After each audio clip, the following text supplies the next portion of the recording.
지난 6월 3일 지방선거 투표가 있었습니다. 그런데 그날 저녁 서울 송파구를 비롯한 전국의 수많은 투표소에서 있어서는 안 되는 일이 발생을 합니다. 투표를 하러 왔는데 투표를 못한 거죠.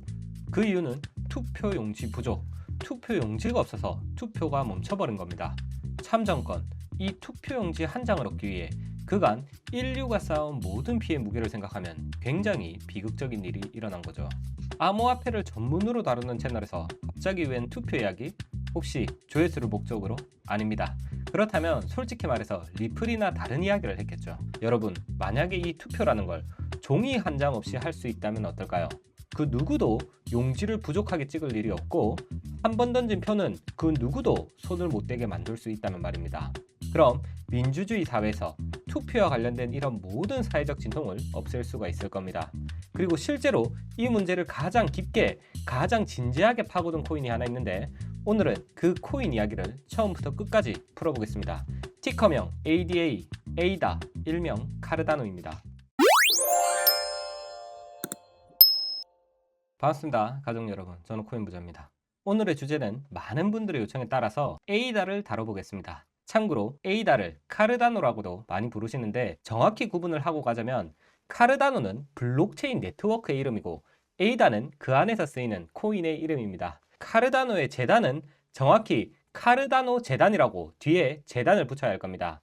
사소한 부분이지만 그래도 정확성을 위해서 한번 말씀드려봤습니다.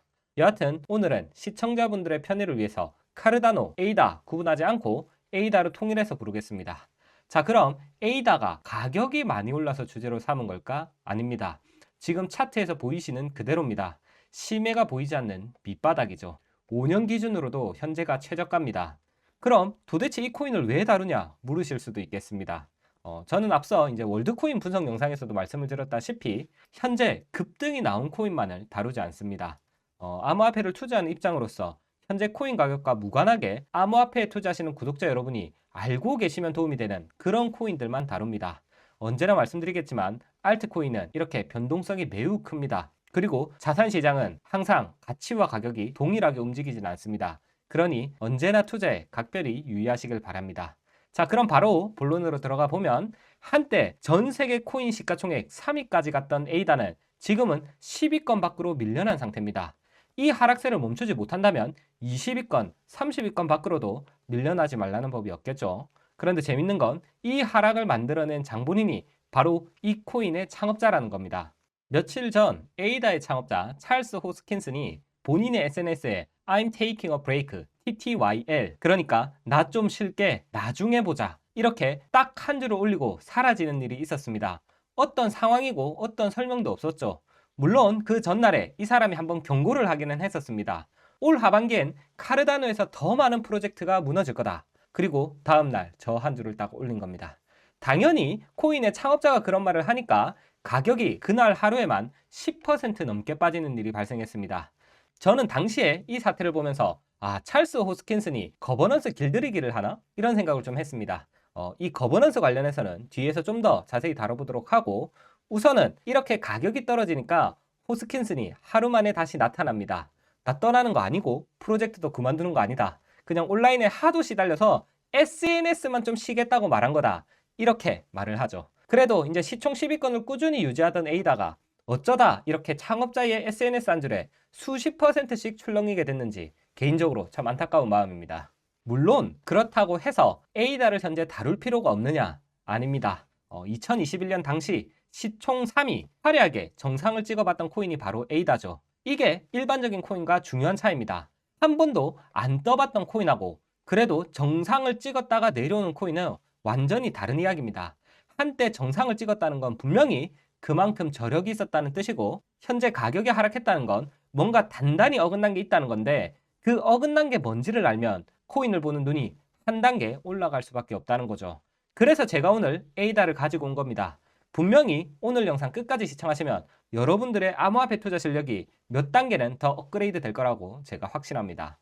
자, 그럼 이제 진부한 과거의 이야기는 그만하고 에이다가 현재 우리의 어떤 문제를 해결할 수 있는 그래도 어떤 잠재력을 가졌는지 살펴보면 바로 앞서서 말씀드린 이 투표 용지 부족 사태의 해결책이 될 수 있다는 겁니다. 에이다를 비롯한 이런 블록체인 기술이 어떻게 민주주의 투표에 기여할 수 있는지 간단히 4가지만 제가 한번 말씀드려 보겠습니다. 첫 번째는 종이가 필요 없습니다. 그러니까 용지를 몇 장 찍을지 눈치 볼 일이 없다. 즉 부족할 일 자체가 없다는 겁니다. 모든 표가 디지털로 각자의 지갑에 들어가니까 종이를 인쇄하고 배송하고 보관하고 나눠주는 이 모든 과정이 통째로 사라집니다. 둘째는 한 번 찍은 표는 아무도 못 건드린다는 겁니다. 애초에 데이터를 한 군데 이 중앙 서버에 안 넣어둔다는 거죠. 전 세계 수많은 컴퓨터에 이런 똑같은 장부를 동시에 복사해두는 원리입니다.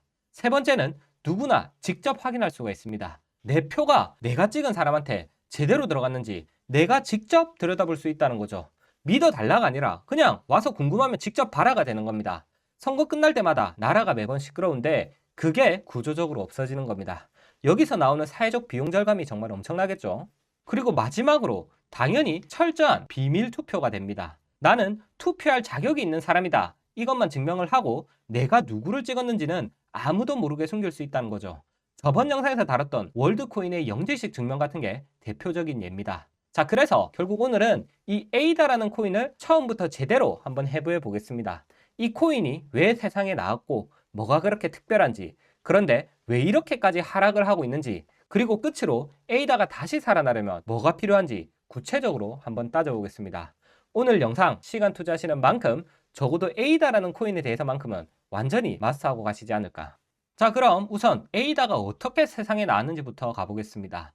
여러분도 아시겠지만 이더리움의 창시자 이 비탈릭 부테린은 돈 욕심이 별로 없으면서 굉장히 이상적인 걸 꿈꾸는 사람입니다. 쉽게 말해서 코인은 인류 모두의 것이어야 한다. 누구의 돈벌이 수단이 돼서는 안 된다. 이런 생각을 가졌다는 거죠. 비탈릭이 그런 생각을 가지고 있어도 문제는 이걸 비탈릭 혼자서 만든 게 아니었다는 겁니다. 공동 창업자만 무려 8명이 있습니다. 그리고 그 중에 한 명이 바로 오늘의 주인공 에이다 카르다노의 창시자 찰스 호스킨슨입니다. 이 찰스 호스킨슨은 비탈릭하고는 완전히 다른 종류의 사람입니다. 미국 사람이기도 하고 비탈릭보다 나이도 한참 많습니다. 그리고 말솜씨도 굉장히 좋고 무엇보다 사업가 기질하고 이 정치적인 기질까지 있는 사람입니다. 그래서 이더리움 초창기에는 이 사람이 사실상 대표 역할을 수행하기도 했습니다. 그러니까 그냥 8명 중에 한 명인 곁다리 멤버가 아니라 이더리움의 핵심 인물이었다는 거죠. 그런데 원래 이 세상 일이라는 게 이런 물과 기름 같은 성향이 완전히 다른 사람끼리 만나면 반드시 문제가 발생하죠.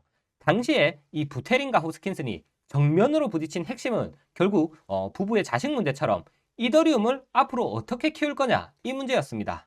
호스킨슨은 이걸 제대로 된 회사로 만들자, 투자자들 돈 받아서 영리기업으로 크게 키우자, 그래야 빠르게 성장하고 인재도 모으고 경쟁에서 이긴다. 철저히 현실적으로 이 이더리움을 본 겁니다. 비탈릭은 정반대였다고 하죠. 이건 돈 벌려고 하는 게 아니다. 비영리 재단으로 가야 된다. 코인은 누구의 소유도 아닌 모두의 것이어야 한다. 단순한 의견 차이가 아니라 코인이라는 게 도대체 무엇이어야 하는가, 이 근본을 두고 둘이 갈라진 겁니다. 쉽게 해결될 일이 아니라는 거죠. 그렇게 결국 아웅다웅 하다가 2014년 스위스의 작은 동네에 창업자들이 다 모여서 결판을 냅니다. 그리고 여러분도 아시다시피 비탈릭이 이기죠. 비영리 재단으로 가기로 결정이 된 겁니다. 당연히 싸움에서 졌으니 찰스 호스킨슨은 이더리움에서 쫓겨납니다. 본인 입장에서는 얼마나 분했겠습니까? 어떻게 보면 이혼당하고 자식 양육권까지 잃은 그런 상황이 아닌가. 자, 그럼 여기서 끝이냐? 아닙니다. 여기서부터가 어떻게 보면 굉장히 흥미진진한 부분인데, 이더리움에서 쫓겨나고 찰스 호스킨슨이 완전히 복수를 다짐했다는 겁니다. 이더리움이 못한 걸 내가 보여주겠다. 나는 단 하나의 오류도 없게 처음부터 끝까지 수학적으로 완벽한 코인을 만들겠다. 나를 내쫓은 걸 후회하게 해주마. 이렇게 해서 나온 게 에이다 카르다노입니다. 그러니까 에이다는 처음부터 이더리움의 라이벌이 되겠다고 작정하고 나온 코인이라는 거죠. 결국 에이다를 이해하려면 이더리움을 이해하는 게 바로 출발점이라는 겁니다. 그래서 이제 에이다의 중요한 특성 중 하나가 바로 학술성입니다. 왜 그러냐면 보통 코인들은 일단 코드부터 짜서 빨리 시장에 내놓습니다. 실리콘밸리에서 흔히 하는 일단 만들고 깨지면 고친다는 방식이죠. 이 바닥에선 언제나 속도가 생명이니까. 그런데 에이다는 정반대로 갔습니다. 새 기술을 넣기 전에 먼저 논문을 씁니다. 그 논문을 전 세계 학자들한테 보내서 심사를 받죠. 거의 박사 논문 검증하듯이 깐깐하게 교수들한테 다 검사를 받는 겁니다. 그렇게 통과한 다음에야 비로소 코드를 만들어냅니다. 그리고 이런 철학을 대표하는 기술이 바로 우로보로스입니다. 그리고 또 하나 굉장히 재밌는 게 우리나라 하면 XRP, 리플인데 일본 하면 에이다라는 거죠. 에이다가 초기 물량을 미리 팔았을 때 그 물량의 거의 90% 이상을 일본이 가져갔습니다.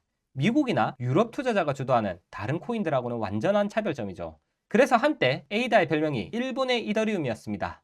이게 왜 신기한 부분이냐면 일본이라는 나라는 굉장히 코인에 보수적이고 실제로 규제도 센 나라입니다. 한국보다 더 하면 더 했지 덜 하지 않습니다. 그런 나라에 에이다가 초기 물량을 거의 다 팔았다는 겁니다. 그리고 일본 투자자 어떤 사람들입니까? 한 번 사면 잘 안 파는 길게 들고 가는 성향이 매우 강합니다. 우리나라처럼 빠르게 단타로 치고 빠지는 게 아니라 묻어두고 오래가는 스타일입니다. 그 덕분인지 몰라도 에이다는 처음부터 일본계 큰손들이 가격을 받쳐주는 단단한 지지층이 생겼다는 겁니다. 코인을 투자할 때 이런 것도 고려할 수 있다는 점 신기하시죠? 여하튼 에이다가 일본에서 출발한 결과 에이다는 서양 큰손들이 아니라 아시아의 개인 투자자들, 그것도 한 번 사면 오래 묻어두는 일본 사람들이 바닥을 바치는 아주 독특한 코인이 됐다는 겁니다. 그런데 이게 차별성이기도 하지만 동시에 커다란 리스크가 되기도 합니다. 서양 큰손들이 이 라인을 안 타니까 그쪽 판에서는 쟤들은 우리 식구 아니야 하고 따돌림 당하는 일도 생긴 적이 있다고 합니다. 참고로 한 가지 짚고 넘어가야 할 부분은 비영리 재단이 싫어서 이더리움을 박차고 나온 이 찰스 호스킨슨이 정작 자기 생태계엔 이 스위스의 비영리 재단을 딱 박아뒀다는 겁니다. 이거 모순 아니냐 이렇게 생각하실 수도 있는데 철저히 계산된 행동입니다. 개발은 한 곳에서 돈은 다른 곳에서 중립적인 관리는 또 다른 나라에서 이렇게 나라별로 역할별로 세 군데로 쪼개놓은 게 핵심인데 그 말인즉슨 한 나라가 규제를 때려도 전체가 안 흔들린다는 겁니다. 안전판을 여러 개 깔아둔 거죠. 영리회사가 필요한 일은 영리회사가 하고 중립성이 필요한 일은 비영리재단이 한다는 겁니다. 그러니까 비탈릭이 순수한 이상주의자라면 호스킨스는 훨씬 더 장사꾼이면서 전략가라는 거죠. 일반 회사도 그렇지만 알트코인도 결국 만든 사람을 담습니다. 에이다의 특징이 곧 찰스 호스킨슨 개인의 특징이라는 거죠. 자, 여기까지가 에이다가 태어난 배경입니다. 정리하자면 이더리움에서 쫓겨난 야신가가 이더리움을 이기겠다고 가장 안전하고 가장 학술적인 코인을 일본 돈으로 여러 나라에 쪼개서 만들었다는 겁니다. 그럼 이제 이 에이다가 다른 코인하고 뭐가 그렇게 다른지 특징을 하나씩 풀어보겠습니다. 첫 번째는 오늘 영상의 출발점이었던 바로 민주주의 투표입니다. 에이다는 코인을 가진 사람들이 직접 투표를 해서 이 코인을 어떻게 굴릴지 결정하게 만드는 이 분야에서 가장 멀리 간 거버넌스 코인입니다. 이게 무슨 말이냐면 어느 코인이든 초창기에는 만든 사람들이 모든 키를 쥐고 있습니다. 당연한 거죠. 그런데 에이다는 이 권한을 단계적으로 코인 보유자들한테 넘긴 겁니다. 그래서 지금은 코인을 매수한 사람들이 직접 투표해서 에이다의 발전 방향을 결정합니다. 회사가 이거 바꾸자 이렇게 일방적으로 못 바꾸고 보유자들이 그거를 표로 동의를 해줘야 한다는 겁니다. 전형적인 민주주의죠. 그래서 이제 코인판에서 이 정도로 큰 규모로 민주주의를 실행하는 코인이 사실 굉장히 드뭅니다. 물론 다른 큰 코인들도 우리도 투표 있어요 이렇게 주장은 하지만 에이다처럼 운영권 전체를 보유자들한테 통째로 넘기는 경우는 거의 없습니다. 그래서 일각에서는 에이다를 두고 민주주의 코인이라고 부릅니다. 뭐 거버넌스니 뭐니 어려운 말 다 빼고 그냥 운영을 누가 정하느냐 그걸 투자자들 손에 넘긴 코인이다 이렇게만 알아두시면 되겠습니다. 실제 사례로 이게 얼마나 칼같이 돌아가냐면 얼마 전에 서밋 행사 취소 사건도 있었습니다. 창업자가 이제 행사에 돈 좀 풀자 이렇게 안건을 올렸는데 종족수를 못 넘겨서 그냥 부결이 됐습니다. 시스템이 대단한 거죠. 사람 마음대로 안 되고 규칙대로 하자는 겁니다. 이게 이런 거버넌스 성향, 그러니까 투표 시스템한테는 사실 칭찬입니다. 권력자들 윗선에서 한마디 한다고 시스템이 안 바뀐다는 겁니다. 그러니까 결국 블록체인의 세상에서는 나라에서 종이로 하는 투표가 자꾸 사고가 나고 신뢰를 잃을 때 뭐 용지가 부족할 일도 없고 조작도 없고 비밀도 지키고 누구나 직접 검증할 수 있는 진짜 투표 민주주의가 가능하다는 겁니다. 물론 이 기술이 진짜 국가에 쓰이기까지는 넘어야 할 산이 굉장히 많습니다. 여러분도 아시겠지만 뭐 기술만 받쳐준다고 다 되는 게 아니라 법도 바뀌어야 하고 국민의 합의도 있어야 하고 어르신들도 쓸 수 있게 유저 친화적으로 만들어야 합니다. 굉장히 갈 길이 멀다는 건데 그래도 힘들다고 다가올 미래를 굳이 거부할 필요는 없다. 저는 이런 생각을 가지고 있습니다. 그럼 여기서 두 번째 특징이 자연스럽게 연결됩니다. 투표를 진짜로 하려면 반드시 풀어야 하는 숙제가 하나 있죠. 뭡니까? 바로 비밀 투표 문제입니다. 투표를 블록체인에 올린다는 건 결국 모든 게 다 공개된다는 뜻이기도 하죠. 그래야 조작을 막을 수 있으니까. 그런데 다 공개가 된다는 건 누가 누구를 찍었는지도 다 알 수 있다는 겁니다. 그럼 제일 중요한 이 비밀 투표의 원칙이 깨지죠. 뭐 직장 상사나 부모님이 너 누구 찍었어 물어봐도 모릅니다 이렇게 할 수 있어야 한다는 겁니다. 그런데 이 기존 블록체인은 이런 것도 다 공개하는 게 기본 설계라서 투명성하고 기밀 유지성이 합치되기가 힘들었습니다. 그래서 에이다는 이걸 해결하기 위해서 미드나잇이라는 이 비밀 보장 전용 기술을 따로 만들고 있습니다. 이름 그대로 한밤중처럼 봐야 할 건 보이고 가릴 건 가려진다는 거죠. 나는 투표할 자격이 있는 사람이다. 이 중요한 사실만 증명하고 내가 누구를 찍었는지는 암호로 꽁꽁 숨긴다는 겁니다. 그러니까 결과는 정확하게 집계가 되는데 개인의 선택은 그 누구도 못 본다는 건데 이건 사실 기술적인 부분이라서 구체적인 설명은 생략하겠습니다. 세 번째 특징은 수수료입니다. 이건 좀 실용적인 얘기인데 이더리움하고 비교하면 바로 와닿으실 겁니다. 이더리움은 사람이 몰리면 수수료가 미친 듯이 올라갑니다. 평소에 수십 배, 심하면 수백 배까지도 올라가죠. 실제로 이제 NFT 열풍이 불었을 때 몇만 원짜리 거래 한번 하는데 수수료가 수십만 원씩 나오기도 했습니다. 이게 왜 그런지 제가 한번 쉽게 설명을 드리면은 이더리움은 이런 1차선 도로라서 그렇습니다. 그러니까 사람이 몰리면 내 거 먼저 처리해달라고 수수료를 더 내는 이런 눈치 게임이 벌어진다는 겁니다. 그런데 진짜 문제는 비싼 수수료를 내고도 거래가 실패하는 경우가 있다는 거죠. 이런 경우에 수수료만 떼이고 거래는 안 되는 일명 가스비 먹튀가 논란이 됩니다. 처음 코인 하시는 분들이 이런 거 한번 당하면 진짜 굉장히 황당해 하시죠. 그런데 에이다는 이걸 구조적으로 막아놨습니다. 애초에 길을 두 개로 나눠 놓은 거죠. 그러니까 이제 앞선 예를 빌려오자면은 단순 송금은 1층 도로에서 처리하고 복잡한 프로그램은 2층 도로에서 따로 처리하는 식입니다. 그러니까 2층에서 이제 복잡한 프로그램에 사람이 몰려도 1층 송금용 도로는 멀쩡하다는 거죠. 그리고 무엇보다 거래를 보내기 전에 이 거래가 성공할지 실패할지 수수료가 정확히 얼마가 나올지 미리 100% 계산할 수 있어서 가스비 먹튀가 원천적으로 없다는 겁니다. 네 번째 특징은 사실 뭐 장점이자 동시에 가장 큰 약점이기도 한데 바로 학술적인 고집입니다. 뭐 안전한 건 분명히 좋습니다. 그래서 이제 실제로 에이다는 해킹이나 이런 시스템 마비 위험이 다른 코인보다 극도로 좀 낮습니다. 뭐 실제로도 큰 사고는 거의 없었습니다. 다른 코인들이 이제 해킹당하고 수백억씩 털릴 때 에이다는 비교적 조용했죠. 내 자산을 맡기는 입장에선 이게 엄청난 강점입니다. 사실 돈을 다루는 시스템한테는 이게 가장 중요한 부분이죠. 그리고 우리가 오늘 얘기한 이 민주주의 투표에서도 굉장히 중요한 문제입니다. 물론 자산이 털리는 것도 엄청난 문제긴 하겠지만 만약에 국민 투표가 해킹을 당하면 그건 나라가 이제 통째로 흔들리는 일이라는 거죠. 그래서 이제 투표 같은 무거운 걸 블록체인에 올리려면 그 무엇보다 절대 안 뚫린다는 이 보안성이 핵심입니다. 어떻게 보면 에이다가 그렇게 안전함에 집착을 하는 게 바로 이런 무거운 일을 맡으려면 반드시 필요하다고 보는 것 같습니다. 그런데 문제는 이런 것들 때문에 발전이 너무 느리다는 겁니다.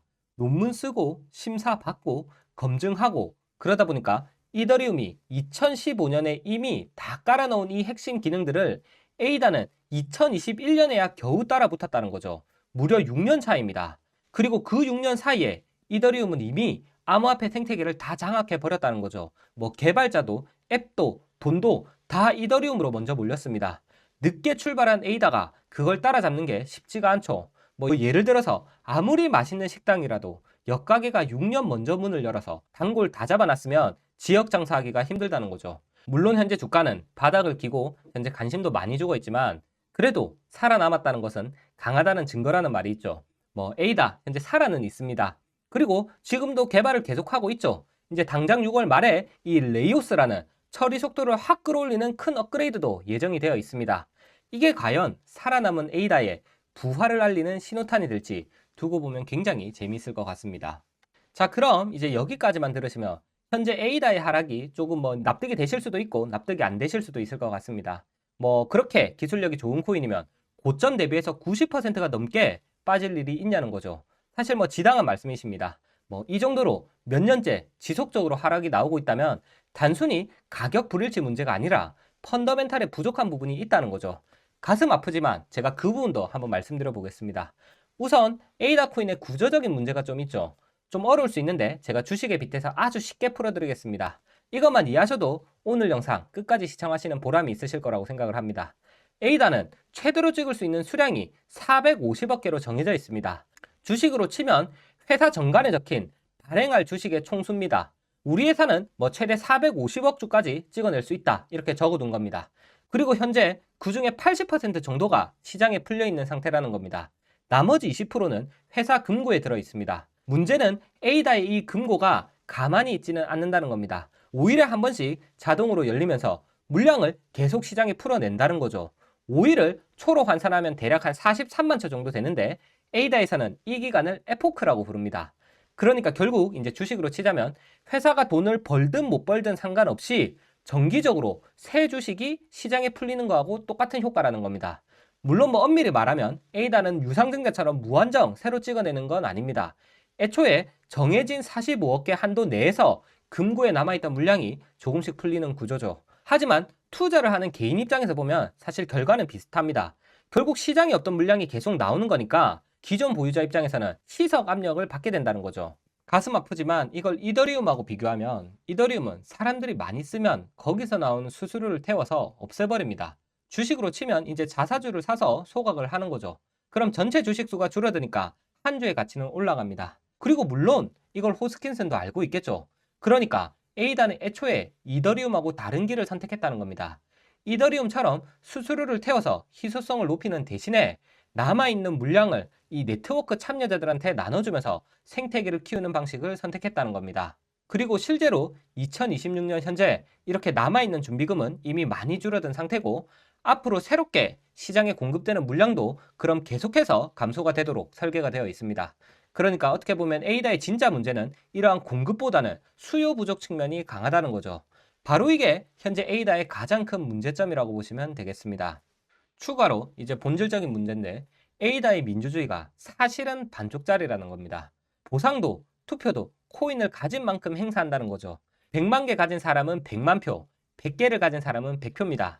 그러니까 민주주의처럼 투표를 하기는 하는데 결국 결정권은 큰 손한테 있다고 볼 수 있는 겁니다. 정확히는 부자든 가난하든 나이가 많건 적건 남자건 여자건 한 사람이 한 표를 가지는 평등 선거의 원칙에 어긋난다는 겁니다. 그래서 따지고 보면 민주주의가 아니라 사실 주주총회에 훨씬 가깝다는 거죠. 겉은 이제 민주주의를 표방한 멋진 투표 시스템인데 가까이 가 보면 지갑 사정에 따라서 달라지는 자산 비례 투표제라는 거죠. 그리고 현재 A다가 가진 가장 큰 문제는 기술은 좋은데 정작 그 위에서 실제로 도는 돈하고 이 쓰는 사람이 너무 적다는 겁니다. 시가총액, 그러니까 이 코인의 덩치 자체는 여전히 큽니다. 10위권 받기라고 해도 그래도 한때 3위까지 갔던 코인이니까 이름값이 있다는 거죠. 그런데 그 위에서 실제로 사람들이 굴리는 돈, 실제로 그 안에서 거래되고 있는 이 예치된 양은 그 덩치에 비하면 한참 작다는 겁니다. 지금 이 TVL 차트만 봐도 우리가 알 수가 있겠죠. TVL이라는 걸 쉽게 설명드리면 이 코인의 시가총액 대비해서 디파이에 얼마나 많은 돈이 예치되어 있냐는 겁니다. 이 개념이 조금 어려우실 수도 있는데 제가 진짜 단박에 이해되게 한번 말씀드려 보겠습니다. 자, 예를 들어서 신한은행이 시가총액이 10조 원이라고 가정을 해 보시죠. 보통 정상적인 은행이라면 주식 가치가 10조 원이면 고객들이 신한은행에 맡겨둔 예적금이 적어도 100조 원, 200조 원은 넘어야 합니다. 은행의 덩치보다 그 안에서 굴러가는 고객들의 자금이 훨씬 커야지 금융기관으로서 제 역할을 하고 있다는 뜻이죠. 그런데 A단은 지금 어떤 상황이냐면 회사의 시가총액은 10조 원인데 정작 예적금 통장에 들어가 있는 이 고객들 총 자산은 겨우 1,500억밖에 안 된다는 겁니다. 사실상 금고가 텅 비어 있는 거죠. 자, 그럼 지금까지 A다의 주가 하락의 요인에 대해서 살펴봤는데 그렇다면 혹시 들고 계신 분들을 위해서 이제 A다가 다시 옛날의 영광을 되찾으려면 도대체 뭐를 더 해야 되는지 한번 따져보겠습니다. 우선 첫 번째로는 A다의 좋은 프로젝트에 돈이 제때 돌아야 한다는 겁니다. 지금 A다의 가장 큰 문제는 개발하라고 쌓아둔 금고에 돈은 있는데 그걸 적재적소에 못 쓰고 있다는 겁니다. 앞에서 말씀드렸다시피 찰스 호스킨슨이 무너지는 프로젝트를 받쳐주자고 이렇게 계획을 냈는데 투표 결과 실행이 안 됐죠. 본인 입으로도 이에 대해서 노골적으로 불만을 토로했습니다. 그리고 어쩌면 이런 불만 때문에 SNS에 이제 좀 쉬겠다 말을 했을지도 모르죠. 그러니까 결국 돈이 있어도 못 쓰는 이 상태, 이걸 풀어야 합니다. 투표를 운영한다는 건 장점도 있지만 이렇게 정작 중요한 순간에 결정을 못 내리고 회의만 하다가 탁상 공론에서 끝나버릴 수도 있다는 거죠. 결단이 필요한 시기인 만큼 속도를 낼 수 있는 시스템이 필요하다. 이게 에이다의 첫 번째 숙제입니다. 다음은 큰 손한테 쏠리는 보상 구조를 손봐야 할 겁니다. 아까 말씀드린 에포크에 맞춰서 세물량이 계속 나오는데 그게 지분에 따라서 나눠 가져가는 부분입니다. 현재 에이다가 이게 지나치다는 것도 사실 문제지만 더 큰 문제는 새로 찍히는 보상에서 일부를 또 떼서 재단의 금고로 가져간다는 겁니다. 주식으로 치면 주주들의 배당의 일부를 회사가 발전기금이라는 명목으로 다시 가져간다는 거죠. 그럼 어떻게 해야 하느냐? 두 가지 길이 있을 것 같습니다. 하나는 새로 찍히는 코인을 고래들이 팔아서 현금을 마련할 때 이 물량을 받아낼 진짜 수요를 만드는 겁니다. 사람들이 에이다를 실제로 막 써서 그 물량이 시장에 안 쏟아지고 자연스럽게 흡수되게 하는 거죠. 그럼 어떻게 해야 될지 생각을 해보면은 바로 RWA에 뛰어드는 겁니다. 요즘 코인판의 가장 큰 흐름이죠. 이게 현재 어떻게 보면 블록체인의 미래인데 에이다는 이 RWA에 거의 못 끼고 있습니다. 사실상 점유율이 제로에 가깝죠. 물론 에이다가 추구한 이 길이 있는데 갑자기 RWA 노선으로 트는 건 어렵겠지만 가격이 상승을 하려면 가장 먼저 해결해야 할 숙제일 겁니다. 마지막도 당연히 어떻게 보면 RWA하고 이어지는 건데 이제 뭐 학술성이니 기술성이니 이런 거 그만하고 실제로 사용되는 실수요를 챙겨야 할 시점인 것 같습니다. 이게 사실 뭐 가장 어려울 수도 있는데 사실 뭐 정신만 차리면 불가능할 것도 없다고 봅니다. 에이다는 느리지만 가장 안전하게 가장 완벽하게 만들어진 코인입니다. 그러니까 이렇게 멋들어지게 경기장을 지어놨는데 관중석이 텅 비어 있는 거랑 똑같은 상황이라는 거죠. 뭐 현재가 월드컵 기간인데 경기장이 아무리 좋아도 관중이 없어서 입장료를 못 받으면 경기장도 결국 문을 닫는다는 겁니다. 아까 말씀드린 6월 말 이 속도 업그레이드 이게 중요하기는 하겠지만 결국 핵심은 기술이 아니라 사람이라는 걸 찰스 호스킨슨이 한 번 더 생각하면 좋겠습니다. 기술은 도구고 그 도구를 쓸 사람 혹은 기관을 먼저 모아야 한다는 거죠. 이걸 해내느냐 못 해내느냐가 찰스 호스킨슨이 이더리움에 복수를 하느냐 못 하느냐의 운명을 가릴 겁니다. 자, 그래서 이제 오늘 내용 정리해 보도록 하겠습니다. 에이다는 가장 안전하고 가장 이상적으로 지으려다 시장 타이밍을 놓친 코인입니다. 장점도 단점도 뚜렷하죠. 뭐 명분도 최고고 기술도 최고입니다. 꿈과 이상은 하늘을 찌르는데 현실이 못 따라가고 있다 보니 현재 주가가 아쉬운 것 같습니다. 그래도 한 가지 우리가 분명히 알아야 할 건 주가가 이렇게 내리하락하는 와중에도 살아남았다는 겁니다. 가치가 없었다면 이미 사라졌을 겁니다. 실제로 수많은 코인이 이 정도 상황에선 상장 폐지가 되고는 합니다. 그래도 뭐 물론 살아남았다고 해서 앞으로도 살아남을 거라는 보장은 없죠. 당연히 낙관하고 있어서는 안 될 겁니다. 불장제는 어차피 다 오릅니다. 중요한 건 다른 코인들보다 얼마나 더 오르느냐 이걸 겁니다. 그리고 그건 앞서 말씀드린 이 세 가지 숙제에 달려있다고 저는 보고 있습니다. 참 오늘 분석한 코인은 에이다였는데 인기가 현재 많이 죽어있는 이 에이다 영상을 끝까지 보신 여러분들은 오늘도 또 한 발 다른 투자자보다 앞서 나가신 거라는 생각이 듭니다. 뭐 에이다가 이대로 더 하락하든 오르던 배움이란 건 평생 남는 거라고 저는 생각을 하고 있습니다. 자, 그럼 뭐 더 구체적인 이야기들은 이제 라이브와 게시글을 통해서 제가 이어나가겠습니다. 여러분이 분석하신 에이다는 어떻습니까? 여기가 바닥이고 다시 한번 올라갈 거라고 보십니까? 아니면 이대로 이제 사람들의 기억 속으로 잊혀질 거라고 보십니까?